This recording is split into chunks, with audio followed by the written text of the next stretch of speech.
Warpets are a very complex system that doesn't feel very rewarding and doesn't make much sense yet, but there is a few things that you must really focus on when capturing Warpets, on knowing which one you should keep and which one you should get rid of. Hey everyone, Zoraz here, and today we're going to talk about Warpets, specifically which one should you keep after you hunt the wild and find a few new Warpets. For example, this level 1 that I just found, why do you keep it and why do you not keep it? Now, a few people have asked me this recently, and I have been surprised to know that many people did not know this yet, as it is not obvious, of course, but when you look at a Warpet's ability, you can see this one has a golden frame around it. Let's look at this one, for example. This golden frame around it, and 3 of those abilities with no frame around it. Now, this is a pretty unique thing. You can see here at the top right corner, it says talent. These don't say anything. So these are skills, and this is a rage skill or the talent of your pet. Now, every pet has their own variety of talents, but this is their most important ability. It is their rage skill. It is the staple of that pet. Every other skill can be learned from cards and switched around on any pet, but the skill, the talent itself cannot. It can only be gotten by capturing the pet who has it in the first place. So here it's quite simple. When you do capture new Warpets, you want them to have this ability. Now, of course, when they have nothing else, it's still not great, but the active ability, the talent, the special one with the golden frame is the one that you must have on these pets. All of them have their own specific ones. So I'll show you, like the Pain Bloom is the one for the Fairy Drakes. This is the one for the Red Drakes. This is the one for the bear, the white bear. This is the one for the sand lizard.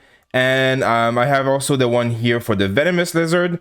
I haven't gotten the ones for this one yet, sadly. And this one, the striped bear, this is the friendship. So basically, this kind of tells you also what kind of pet it is. This one obviously does magic damage from far. This one is physical damage related. This one is a shield, so, you know, physical tankiness. This one also has a heal, basically. This one also has some kind of boldness, HP, and healing. And this one does some poison damage. So you see, they all have kind of different effects. And of course, there are going to be videos in the future where we go over which one is best for who. In general, of course, this one's going to be best for magic. I find this one or the rocks best for archers. And the bears are usually going to be good with infantry. And I see some lizards going with calves, but calves can do a lot of different things. So it's not going to be specifically just for that. But just an idea, that's kind of how I use mine. As you can see here, this one is on the wrong one, but it's fine because sometimes they run out of stamina, so you also have to switch them around. Point is, you really want to capture pets with these abilities. Afterwards, if, for example, you have a bear like this one, at least you have its ability that's really good. Then you can go on and give him some new skills coming from your learning cards. Now, as you can see, 90% of the time you do this, it's just going to go and replace. Do not do this. Do abandon. You do not want to replace this skill ever. Ever, ever, ever. It is not something you want to replace. And this is kind of why the pet system is kind of underwhelming and very weirdly designed. It is currently one of the least fun aspects of this game because every time you add a new skill, it just replaces the ones you've already added or the ones that you can't replace. So it's a huge waste of time, and only whales can afford to do it to a big extent. And even then, whales will spend hundreds of dollars and get a pet that looks worse than my free pet that I got doing just lucky stuff. So it's really, really a bad system right now. So do not delve into it too much. The one thing you need to know is make sure that the pets that you do keep in your enclosure do have these skills. Keep them for later if you don't want to use them, or of course use them if you have good ones like this. Here's a good example of a pet that is great but has none of his ability that I really need. It doesn't have its talent.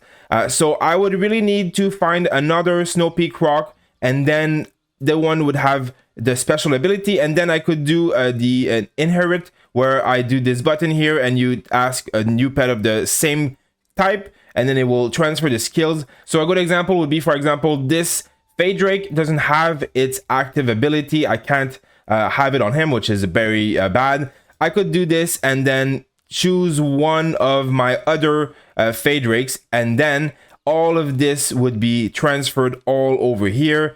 Now, I've been told that when you transfer, it replaces what you have, it erases what you have. I've also heard that it could be random. One thing that I do know is that you will get these skills.